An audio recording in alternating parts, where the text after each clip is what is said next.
That's fine. I'm Xueling. I'm speaking today on my NCO, National Cohorts Office hat. If you have been to the Precise IHCC conference, you have seen 500,000, a million. Everything is going to the clinics, and hope is there.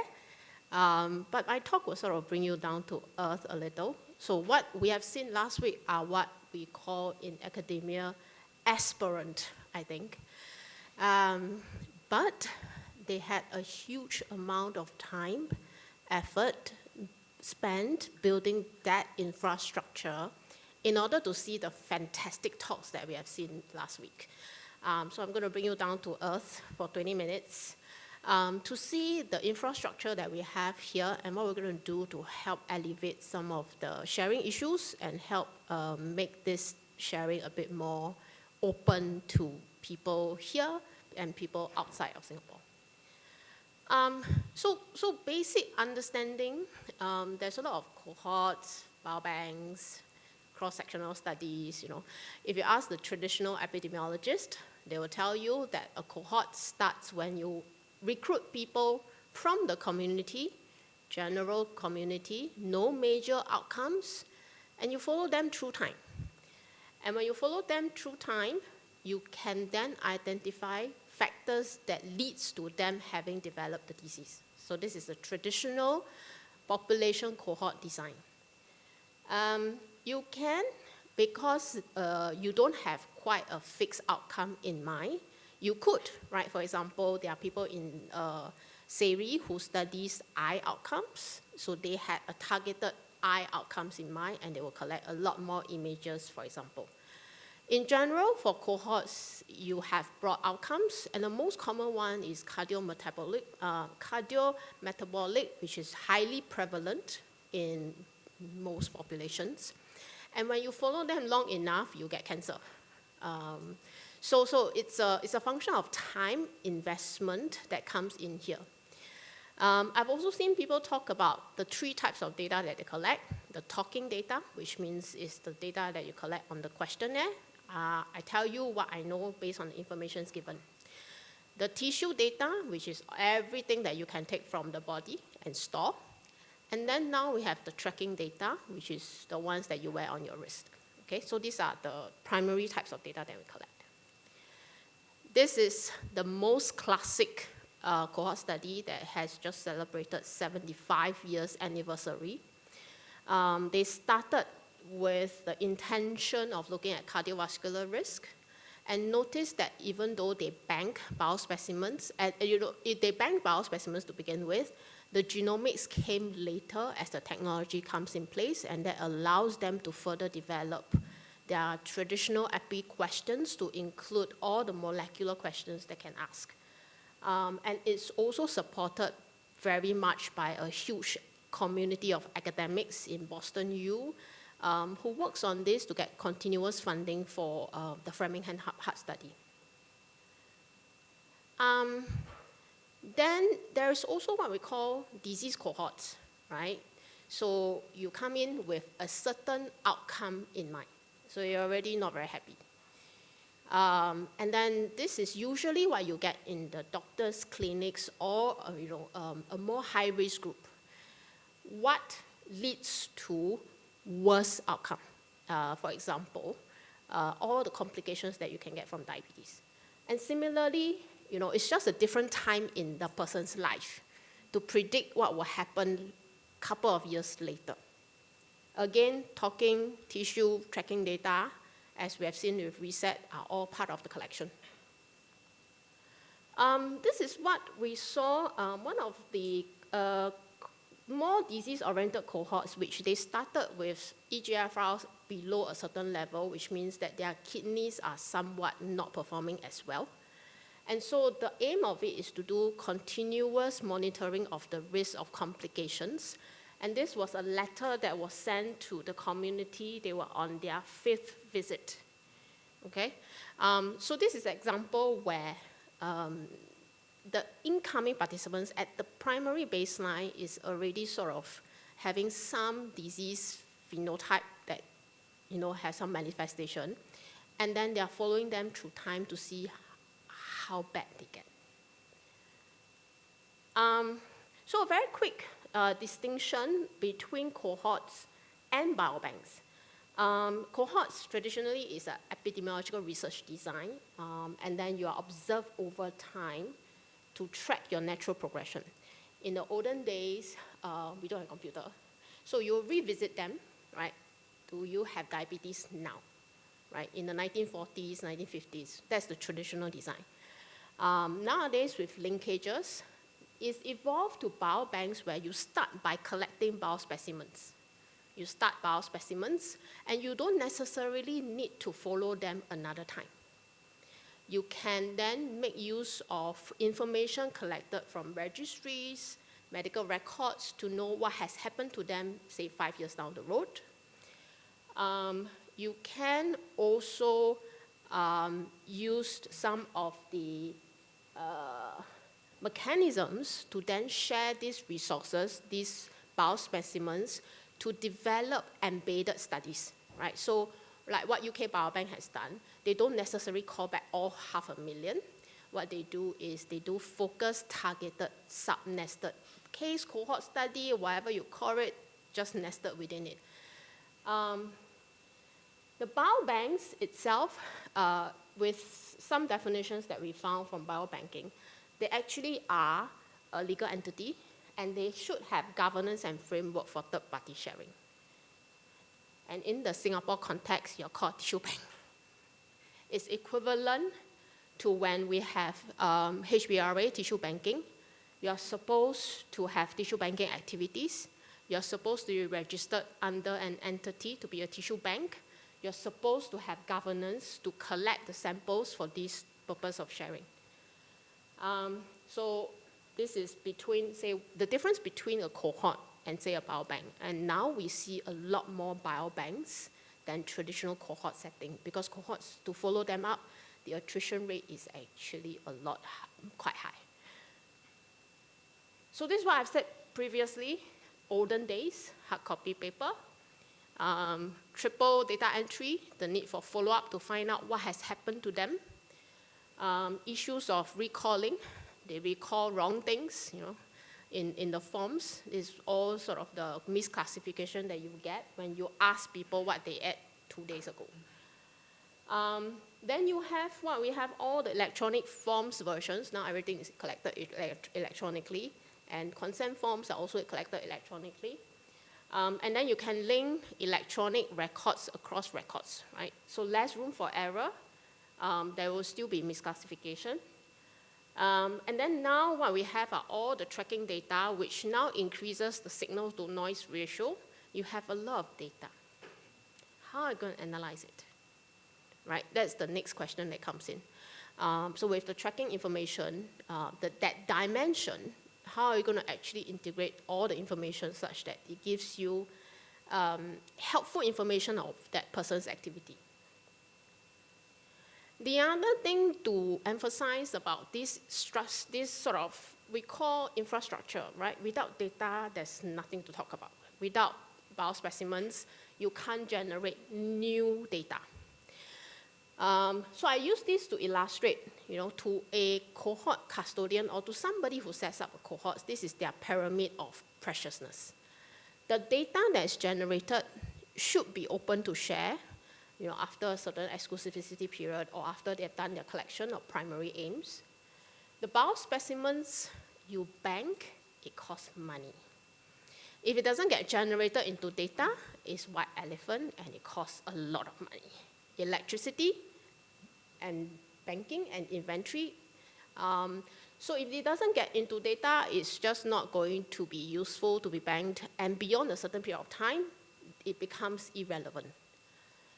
The one that is most precious is that contact list, that pool of people for which you can then ask for embedded study, auxiliary studies. Can I recontact you to do study ABCD that my other faculty is interested in? And how would that work is then you need to make sure at the point of collection that you have the identifiers. If you don't have identifiers, forget about linkages, forget about recontact. And you must have consent to recontact them, And in fact, the recontact consent is very important because sometimes in the instance where we get a actionable incidental finding, even if that prior consent was not taken, so long as we can recontact them, we can actually go back to them and ask for a second consent.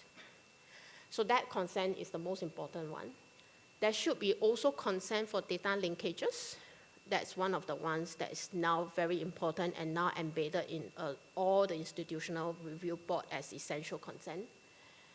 There should also be consent to use the data and biospecimens beyond the primary aim of the research question, right? So that after 5 years is funded for, you have done all you needed to answer that question that you asked your funder for. There's still a lot of data sitting there. You can still do a lot of things by doing linkages. You can do some more things by doing biospecimens measurements. And so that consent is also important.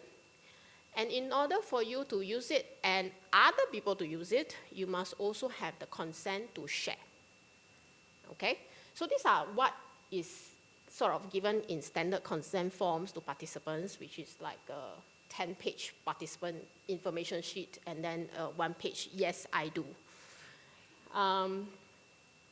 As an investigator, right, there's a lot more that you have to do. So these consent clauses applies to a data custodian, a data creator, or cohort creator. It also applies to a cohort user. Anybody who wants to use a cohort, these are the things that you need to check, look out for.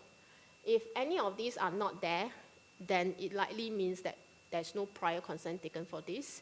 There will be other mechanisms if it's prior to HBRA, but you just have to do a bit more paperwork. This is the process checklist. Once you've checked the consent has been done, the data is what you want. There is enough consent. And once you get the consent and say, okay, I can use this, whose data is this, right? Who am I working with? All the legal agreements in place. And where are you going to analyze the data with appropriate security approvals, right? So it's a whole long process. And now everybody should think, how much is going to cost me to ask for the data? How much is it going to cost me to analyze the data in where they've put it, right? So grant funding has to allow that kind of mechanism to budget for that kind of line items where you can pay for data request. You can then pay for compute wherever that data is. So it's an evolution of time. So in the past, when we don't know too much things, right? We learn smoking and lung cancer. We can then do identification of risk factors. And then with the omics technology, we move into precision medicine, and we start doing a lot of omics. And then with all the imaging and trackers, we start to look into the environment, the PSI, can we map the PSI to postal codes? The geospatial analysis, which is now on a bigger scale than just your individual, how much do I burn incense, at home, that kind of question. Then these are examples from our local community.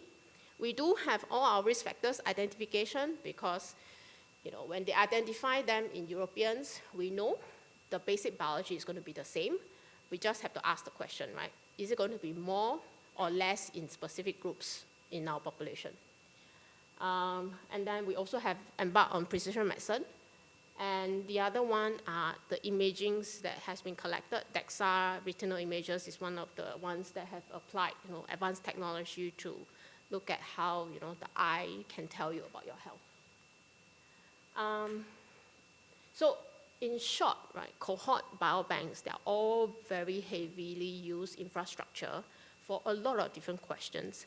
And you will see that emergingly implementation science and this public-private partnership are emerging as a common theme that comes out from the cohorts and biobanks.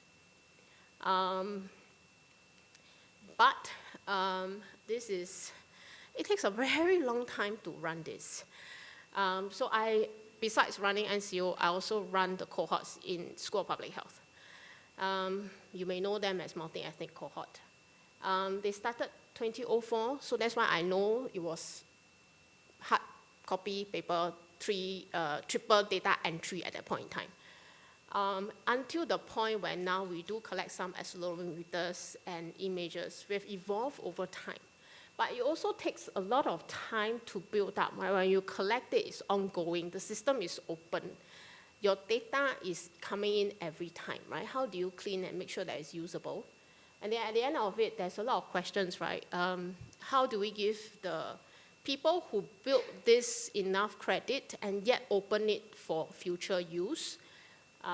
So the researchers then also becomes the focus. Actually, the people are always the focus. And so there is also a lack of funding. Most of the time, these are not what you will get for competitive funding. You can't get competitive funding saying, I want to start cohort something, just to wait for 10 years to get certain outcomes, right? Because they are not patient. So what we want to try and do is to have existing cohorts, data that has already been in existence for quite some time, to adopt what we call the FAIR principles. We can find it. If we cannot find it, we cannot use it. We have to be able to assess it, right? So it has to be put somewhere.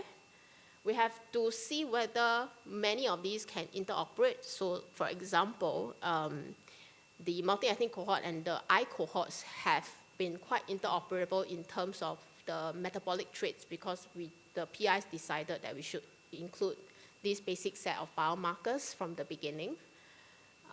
Reusable, this pertains to making sure that the consent are all in place for the secondary use of all the data. This is an example of what we think FAIR principles would at least look like for a cohort. So this is a Hunt study from Norway. They have very complex collection, but they try to have the details on the website, so it's accessible and findable. They have an access protocol. They tell you how do you do and what do you need to do in order to use my data. And they had this sort of, it's a very common thing, including IHCC Atlas had this, where you can search for certain subgroups here, and you'll see all the Hunt variables that will come out here because of the complexity. They actually make this kind of front-facing queryable page that allows you to not have to trawl through 20 Excel files. And then they do make their data reusable for external parties. This is an example locally, Gusto. So Gusto do have that kind of same setup. You can query all the variables, accessible, findable, and they made it within themselves interoperable. And they also have a protocol on how it can be requested, or you can be a Gusto co-I. So at the end of it, this is, data and cohorts, biobanks itself are important infrastructure. With all the money and efforts being put in to set this up, how can we then make the data more open to the community? How can we facilitate the use of it, increase the value of it, increase the utility of it, and including advocating for long-term infrastructure of it so that it doesn't become, I find you for 5 years, then you got to figure out what you're going to do for the next 5 years, which happens very much often. And a lot of the PIs struggle to find money to just keep their database manager going because the next funding that they get is competitive for a research question, right? They may be able to embed some of these in their competitive funding, but there's a limit to how much they can then share and provide the infrastructure to share. Yeah, that's why I'm also funding administrator. The hope is that the cohorts can talk to each other, and then we have a platform now for linkages. Can we then make them a common purpose, which starts with, where are your dictionaries? What did you collect, right? Can your LDL be analyzed together with my LDL, which usually is the easy one because these are standard biochemistry measures. Can your alcohol drinking variable be analyzed with my alcohol drinking variable, for example? And we tend to collect all sorts of different ways. So the primary aim, harmonized data dictionary. PIs also have different ways of sharing data depending on their capacity. A common way is to have a committee so that not one person have to make the decision, and it can be a collective decision-making process and a collective strategy making process. So how do we then make this governing framework and governance sort of more common and more standardized across the cohorts? Right? So which essentially means a data request form will then be copied across the different cohorts. Or can we get them to pull together to have a single shopfront? This is slight courtesy of trust. Trust is an important development with respect to linkages and sharing, because prior to trust, we have never been able to share more than 3 ways, especially with government data.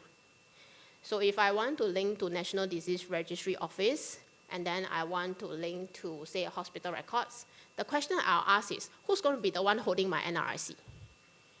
And then, your set, are you going to pass your set to me first so that I can subset my set so that I can pass to the other set?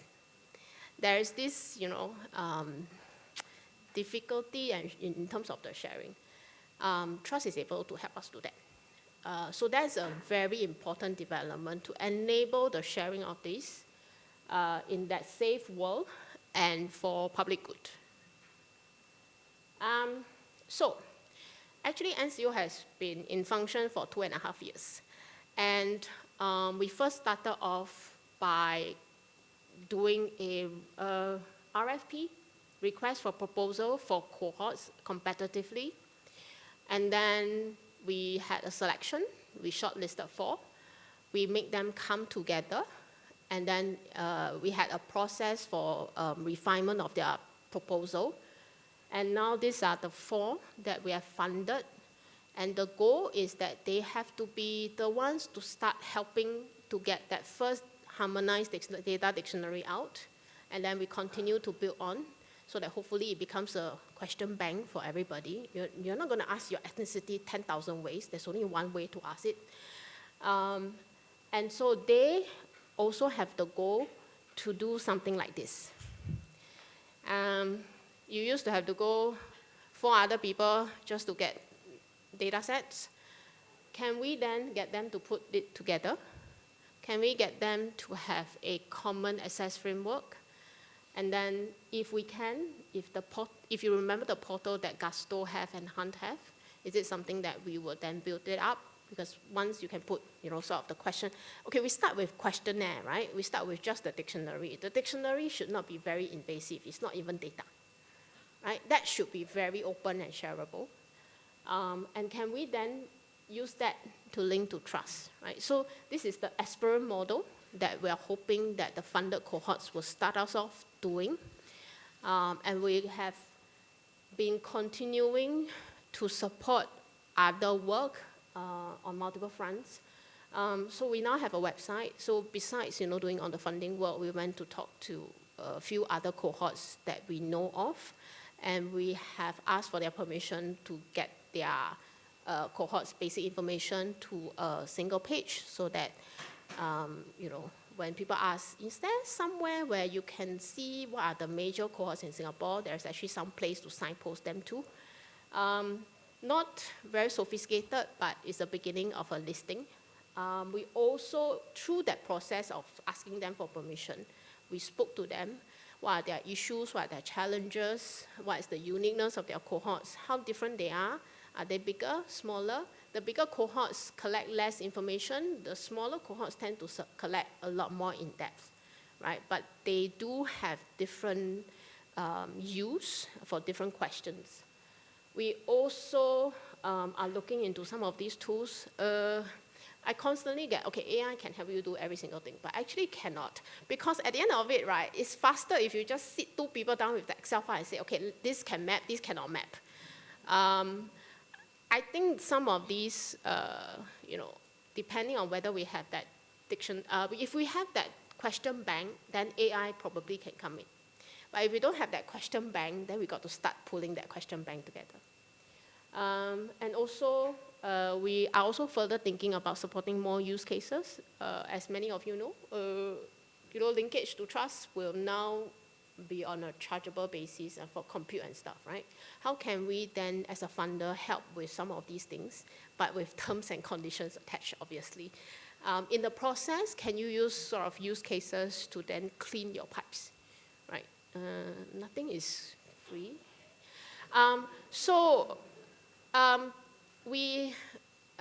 It's probably very service work. It's not exciting work. Cleaning dictionaries, looking at dictionaries is not very exciting work.